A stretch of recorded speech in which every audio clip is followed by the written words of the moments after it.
I'm starting to feel like I'm an NPC in a Claude code simulation.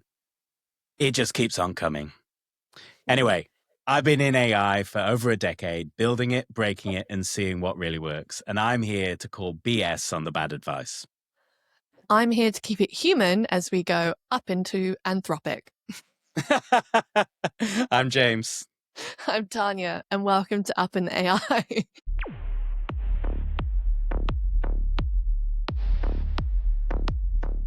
Ah, crazy energy, right? I know, I feel you.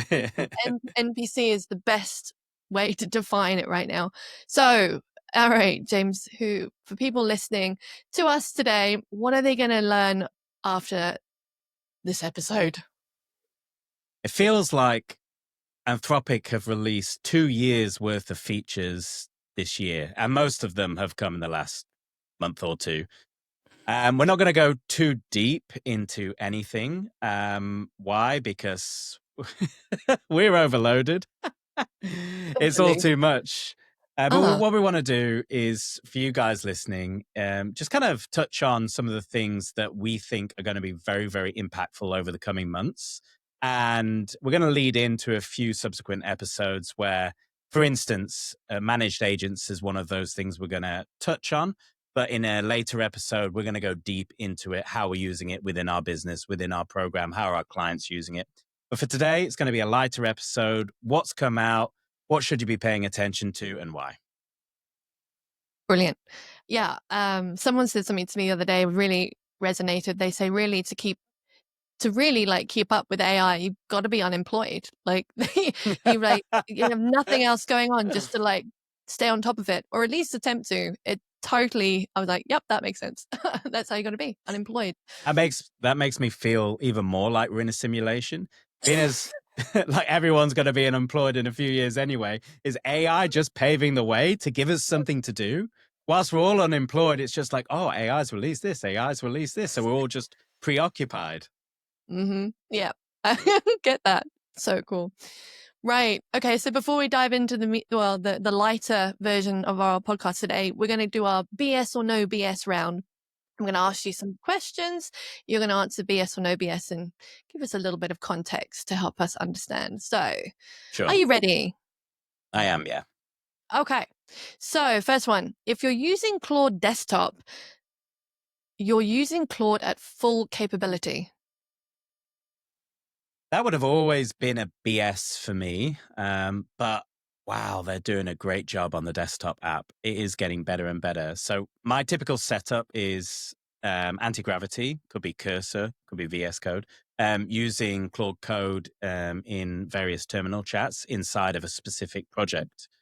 But I have found myself more and more, especially if it's just one chat I want to have in a particular project folder, using the desktop application. It is beautiful. It is seamless. I've even done a few iterations where I've handed off from the terminal to go back into web. So I still think it's BS, but less BS than it used to be. I would agree with that one, yeah. Scheduled tasks and routines are basically the same thing. Just pick one. Yeah, when they brought out routines, one of the first things I did was kind of like Google or ask Perplexity, what's the difference here? The major one is where it works. Scheduled tasks, predominantly built for Cowork, operates with files in your local. Routines can do both local and in the cloud. Routines are Claude code specific. So they're just more powerful in what they can do. I actually think, though, as time goes on, that those two things are going to blend. I can't see them being segregated. I don't see why they would be. Oh, wait, I didn't say if it was BS or no BS. Pick one. Yeah. So what would it be? BS or no BS? My brain is not on. What was the actual statement again? Scheduled tasks. They're the same thing. thing. Yeah, that's BS. Yeah, they're not the same thing. But they might become the same thing. Big shift, hey? The cloud. Yeah. Moving to the cloud. Okay. Managed agents is only for developers. Business owners can ignore it. No. That's BS. Managed agents is everything. Like they have bought like OpenClaw and NA10 into a place that anyone can access. So it's like OpenClaw's a bit dodge, for lack of a better term. It's open source, it's up there. People have got it on their Mac minis. Well, now enterprise organizations can get something very similar with all of the security that Anthropic's console has to offer. And then on the other side of it, NA10, well, what were you doing with NA10? You were building nodes, and half of these nodes just called Claude and ChatGPT. But now you can skip that. You can pretty much just, between routines and managed agents, just tell Claude what you want to do, and it's going to put these workflows with these interlinking agents all into one place. So I think more and more they are aiming at enterprise. So complete BS, that one. Yep. You need to pick one tier and go all in. Stacking them is over engineering. You're probably not going to know the answer to this, but what's a tier in this respect? Good question. I think so. Going into the episode, we've obviously highlighted 5, right? There's 5. The unlocks. Yeah, the okay. unlocks. So the 5, okay. So just pick one and use that. You don't need to, stack them up. No, I love stacking. So that's BS. Just for context. So what we've done is we've created a guide. It's the 5 levels of unlock for Claude and Claude Code. This is really aimed towards businesses, founders that want to understand, how can they take what they're doing with Claude through level 1 to level 5.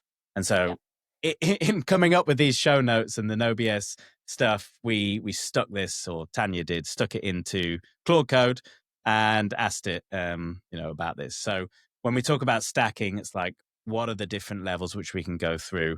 And should you just be concentrating on one, or should you be stacking them? My view, you should be stacking them because each one is very pertinent to a specific use case. Mm-hmm. So that is BS. And it's a perfect segue into what we're going to talk about. So you've just done a great job of explaining it. Now we can get straight into it. All right. So let's just dive in. As you said, we're not going to go too in depth this time around, but we'll go through each of the 5. So what is level 1? You've put Cowork. Okay, good. I'm glad you're going to prompt me. It's been a week, guys. It's been a week. Yeah. I mean, we've already done an episode or 2, I don't know how many now, on Cowork. Thousands, I feel like. Yeah. I said to James before we started this, I just feel like I'm part of the Claude marketing team at this point. I'm just unpaid.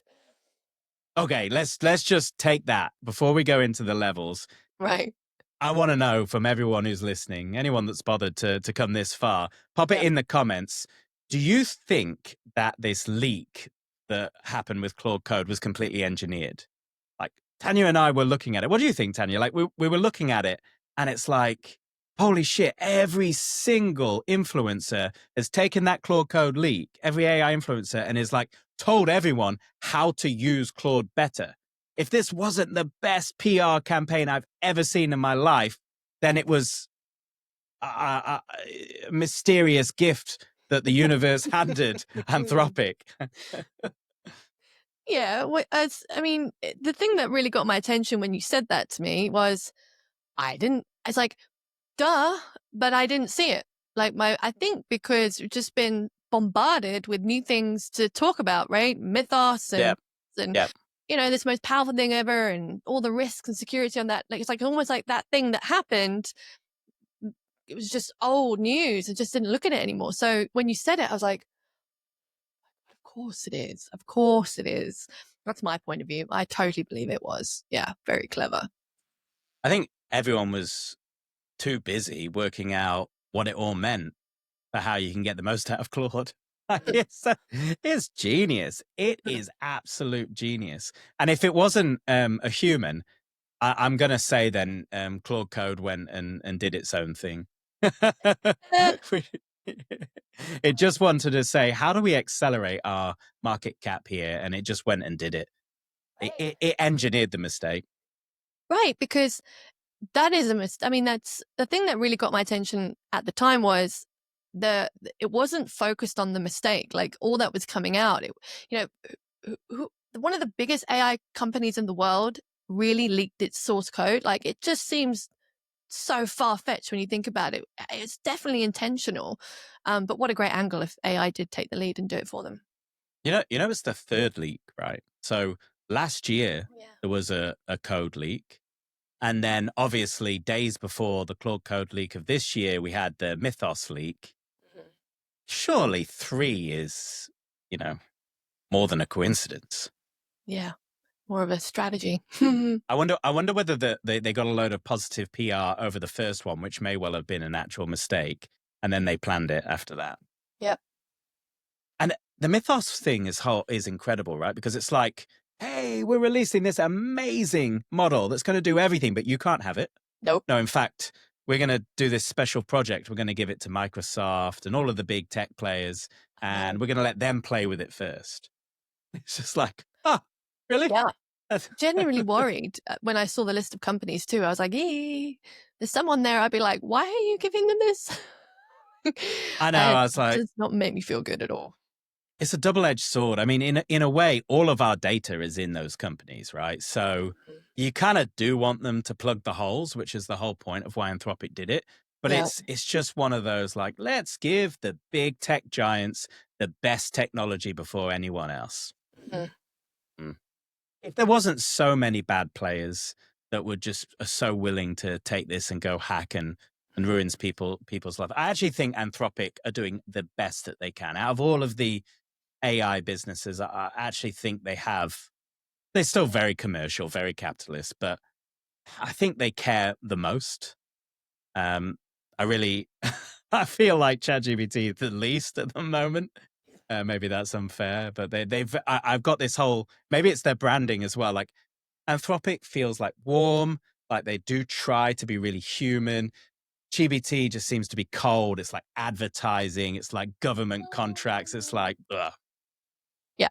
And then, the attack on Sam Altman's house is just, I think it's just representative of like how the public and specific people view that organization and that person running it, which we probably shouldn't get too much into. But Don't want to be too controversial. I think everyone feels it and thinks it. It's just, gives me the ick. All right, cool. But in the end, I'll just say one thing: like, love him or hate him, love any person in this world or hate them. Like, you should never really resort to that shit. Like, that's taking it too far. Yeah. Right. Family. Yes. Innocent Anywhere people. where there's, exactly. Yeah. Right. Public service announcement. Finished? Right. All right. The unlocks. I'll prompt you once more. The number one unlock. Cowork. Cowork. Okay.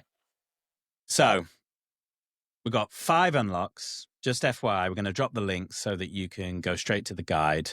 It's one of many resources on the website. Plus, we've got our school community, Make Money with AI. The first one, And Cowork. share it. If you find And someone share that's it. useful, share it. And like and subscribe. Yes. Like and subscribe, please. Ridiculous. Okay. Cowork. Yeah. We've done it. It's awesome. It's the bridge between cloud-based chat and Claude Code. It operates off Claude Code. It works with your local files, but it has an interface. Like I think I've said it before, like the best thing about it is just a little progress bar. When it creates a plan, you see all of the different steps on the right-hand side. You can see the documents it's created. I don't use it that often, but I do use it for the more personal stuff, like my accountability sessions that I have with Claude, the project management I do for my life rather than for individual projects, how I manage my calendar. I do that through Cowork. I just feel it's a more personal interface. And I also have it create nice little spreadsheets and presentations and desktop apps to visualize the stuff. I think it comes across better in Cowork. Yeah. For me, it's like that gateway drug to, what's beyond it. So like anyone that I'm talking to who's not used Claude before, who's considering it, that's the first thing, like go and play in this area, show them a few things and then, go from there. Yeah. I would do this, right? So if you've never used Claude Code or Claude Cowork before, but maybe you've used chat inside of Claude or ChatGPT, go there, just create a folder, stick some stuff in that folder, and then just talk to Claude Code, get it to organize, get it to extract the information, get it to visualize, do that in Cowork, and then you'll start to realize the power of these models and the power of them working with your local files. Mm-hmm, mm-hmm. Good one. So moving on Thank to you. step 2. He's a man, he can do it, no one can. Right. Level 2. I've gone. I'm off and away. Yeah. Level 2 is scheduled tasks. Scheduled test. Okay. This one was released for Cowork as well. And it's cool. Like I get it to do like a morning email digest. I get it to sync all of like, I've got an overarching project management agent that then goes and talks to all of the, but doesn't talk to all of the other agents. It goes and finds key files from all of the other project management agents that I have on my computer. And then it brings me back a summary and it syncs it all together in a dashboard. That's cool. I've got to do a sync between Notion. It's cool. It's a bit gimmicky. It's not going to be, I don't feel as though these scheduled tasks are the things that really move the needle, but it's really nice to wake up and be like, here's what your day's about. The only problem is if you close the lid, turn your computer off, those scheduled stuff not going to run. Yeah. Yeah. Okay. Ready to move on? Yes. Okay. Swear, like they talk about change fatigue, and boy, I'm feeling it, and I feel like you're feeling it. So if anyone's watching this going, what's wrong with these two? Just know that we've been in and around and up and down this week with AI. So that's kind of where we're. Yeah. Oh, all right. So level 3, dispatch. Can I tell you a personal story? Yeah. Yeah. Cool. The other reason I'm tired, I have a cat, a Maine Coon. Whoa. Cool. She's a cool cat. She's one of those big cats. Though the females aren't as big as the males. The males are like absolute. And she just will not let me sleep. So we shut the doors. I even lock her into the utility. It's a sliding door. It's the only place that I can really lock her in. Yeah. It's where her kitty litter is and shit like that. She always gets out. Doesn't matter how many things that I prop up against it. I'm like, on this door, and I'm like, I can't move it myself. Yeah, at 12 o'clock, there's the scratching at the door, and she's there. And I'm like, she's done that every single night. And then plus I've had kids that have woken up a couple of times, but she's been worse. So I've got change fatigue and Maine Coon fatigue. You know what would be a good idea for you? And I really enjoy watching these, but they put those cameras around the neck of the cat, and you can watch them go off and what they're at in the wild, and like chasing other cats and chasing birds and dogs and whatnot. And it's really interesting to see cats and like being cats outside. It would be really good for you. You set up a YouTube channel with her doing her great escape every night, and you could set up different things, and then I think it would go down a storm. Anyway. Could retire. Yeah, let's do that. We'll quit the podcast. Yeah. Well, I just know that one episode of that will probably get more views than the whole series that we've got. Yeah. There you go. You can retire off your cat. Bless. What's her name? Mila. Mila. Very sweet. Well, watch out for Mila, everyone. coming to YouTube very soon. Right, cool. I get that. Yes, I have a dog that wakes me up every morning, but thank God it doesn't do it in the nighttime. All right. Okay, so where were we at? Level 3. Dispatch. All right, so I haven't used this yet. I think because I was taught in the leak, the Claude Code leak, they taught like these new commands that we were using. I think it was in the guide that you created actually, /remote. Oh no, it was in a video I watched. /remote, and that's what then it triggered me being able to control Claude or see what was happening in Claude Code on my phone. This seems like the same thing, but just a simpler way of doing it. Dispatch. Yeah, you enable dispatch on. I think it's Cowork. I don't know whether you can do it on Cowork and Code like that. So with a distinction there, maybe that's what. Yeah, and you just enable it, and you can start talking to it, and it will access the chats. But It's not. I think out of all of the unlocks, this is probably the one that needs the most amount of work. I see the value. It's like it's essentially the replacing the whole OpenClaw. You can talk through Telegram or WhatsApp or whatever. Mm-hmm. It's positioned to disrupt that part, Yeah. but it's just not quite. I've not found it that useful. Like I do go away, like when I go for a walk or something. Like I turn dispatch on so it stops my computer from falling asleep. And so if I have an idea, I can talk to Claude, and it should do stuff. Yeah. But maybe I'm just not using it right. But I've not had the power of Claude Code through. I've not seen the power of Claude Code through Dispatch yet. Mm. Yep. I mean, I can imagine if you're traveling a lot and things like that, it probably, serves some cool purpose. Mm. For me, I'm always at my laptop, so my laptop's got me locked. That's the truth. Like when we get a chance to get away from our laptops, I think phones off, get rid of AI. I mean, I probably spend 50% of my day now talking to AI, maybe more, maybe more. Mm-hmm. It would probably be more than you think. Yep. I definitely have a more intimate relationship with Claude Code than I do Sophia. God. It's she'll never watch an episode long enough to get to this part, so I'm safe. You're just gonna hope Claude doesn't give her a nudge, be like, "Hey, go watch this episode." Or we accidentally create a short that is that exact thing. Yeah, okay. I'll watch out for it then. Yeah. Okay. Right. Well, then it's got functions and uses, but maybe not game changing. All right. So now we're on to the hot new things. The new things. So shiny new things, which I think can be more than just shiny new objects. I feel certainly got me thinking about what I've got currently set up and whether it's worth moving it into Claude. But yeah, we'll see. All right, level 4, one of the newbies, routines. Yeah, this is cool.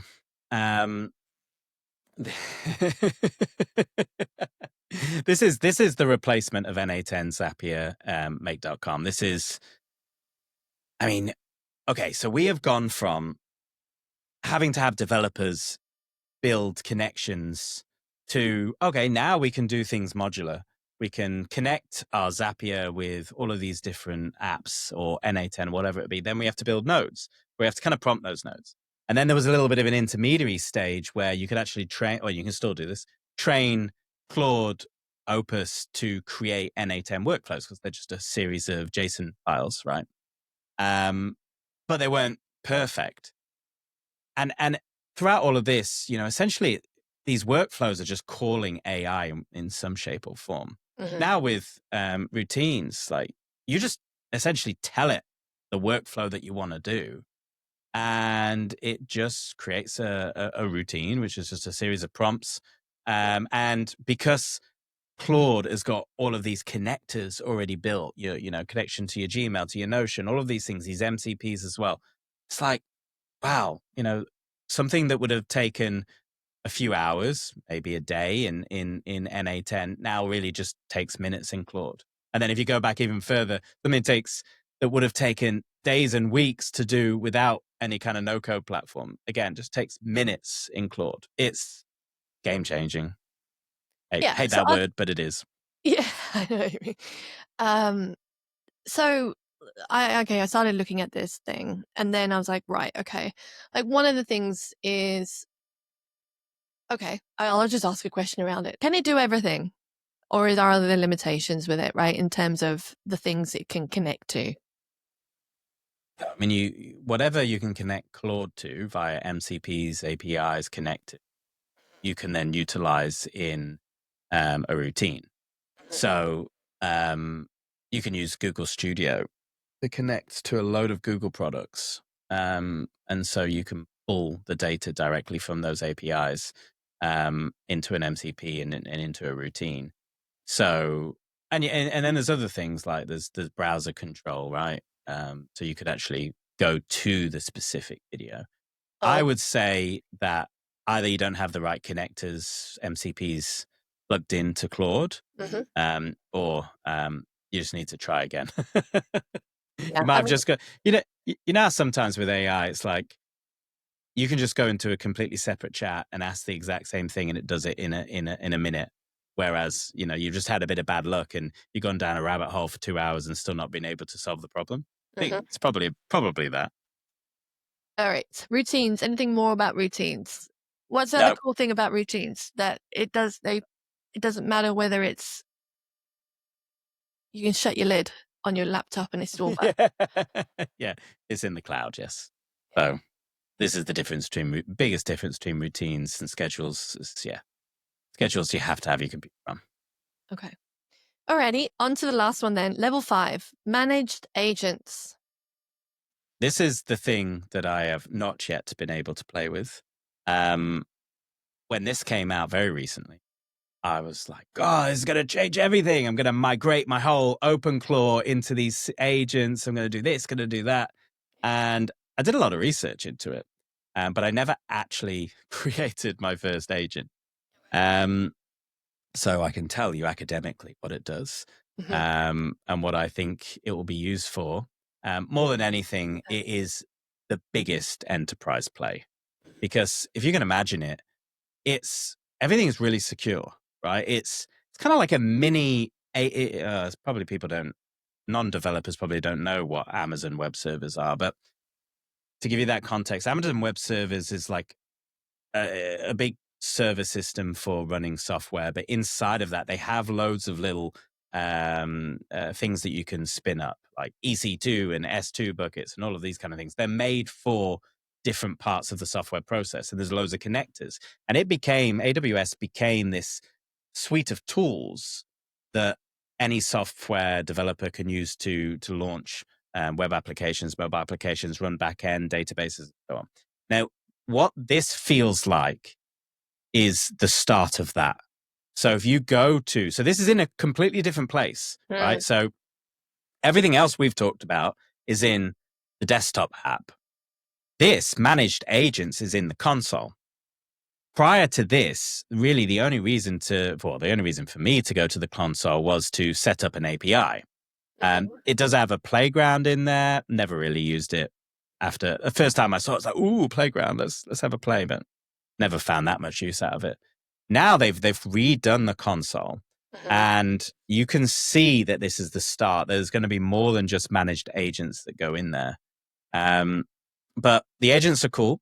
They're really cost effective, and it feels as though it's just removing the need to have an N8N or a Zapier. You go straight to the source, and then you can kind of pop that managed agent wherever you want. It's on their ecosystem. So if you're already paying for a subscription, you get access, and then you just pay for the additional API costs that go on top of it. And then it's like, what was it, 7 cents per active minute or something, hour or whatever it was. 8.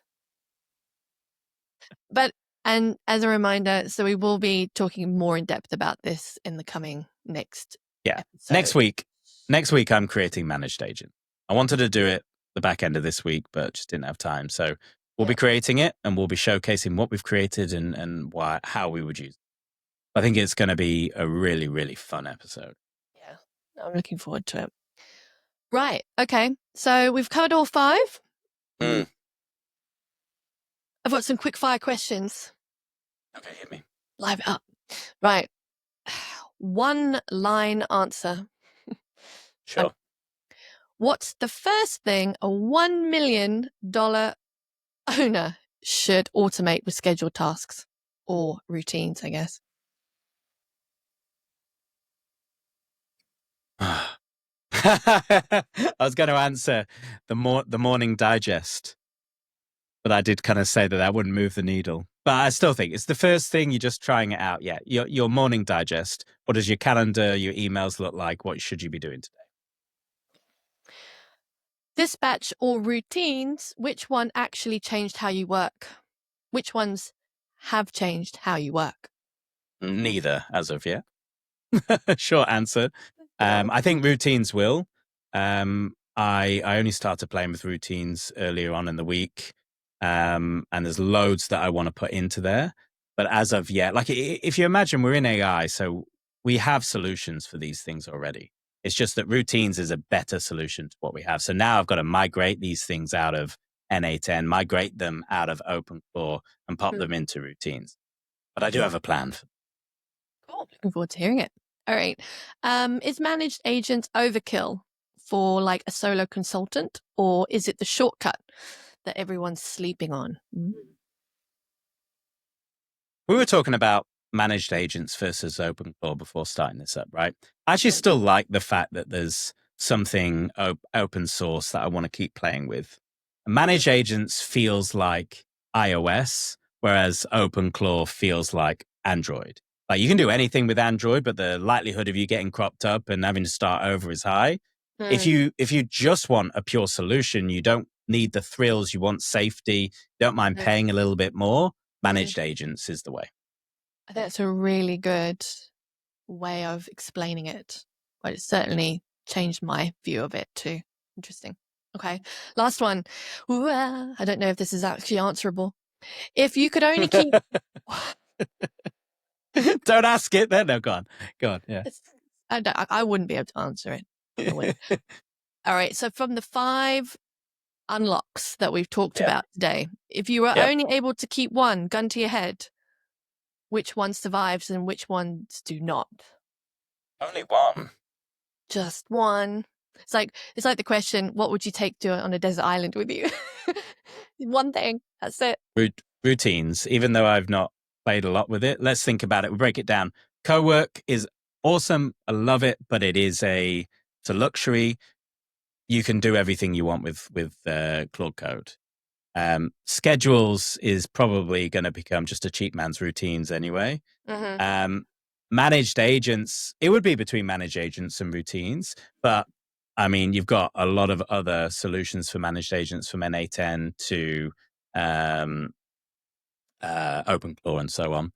And what was the other one? Dispatch. Oh, Dispatch, yeah. Probably my least favorite out of all of them, which is why I forgot about it. Yeah, exactly. I would say managed agents, but again, that's just picking something before I've even really worked with it. So it's just an initial thing. Okay, cool. Oh, well, it's fun. All right, so we can wrap this up now. I think today you've done a great job summarizing the 5. See, even Dispatch is not even making the grade anymore. 5 unlocks. The guide will be provided. There's a link down below in the chat. You definitely go and find it and answer the question about, do you think this is all a contrived plot to get us all into the Anthropic world? It's working. So yeah. The Anthropic simulation. Cool. I got some homework for you, Tanya, and some homework for our listeners. Okay. So I'd like you and them to use Dispatch, not Dispatch. Take it back. I want you to use managed agents and routines and tell me which is actually going to be more useful after you've set up at least 2 of each. Oh, okay. So by next episode, because I think that question was really good. And I've set up some routines, but not managed agents. So I'm going to do the homework as well. And then I want to come back and re-answer that question. And I want anyone else that's used it, maybe they've already used it. Maybe they're ahead of us. If you're listening by the time we push this out next week anyway, you'll already know the answer. So pop it in the comments, as well as whether you think we're in a simulation and whether Anthropic are PR geniuses. Awesome. That's fantastic. And we won't forget, we do have a school community, a free school community where you can jump in there, make money with AI, where James shares a lot of what he's learning in there. And it's a great place to go and actually like talk to us.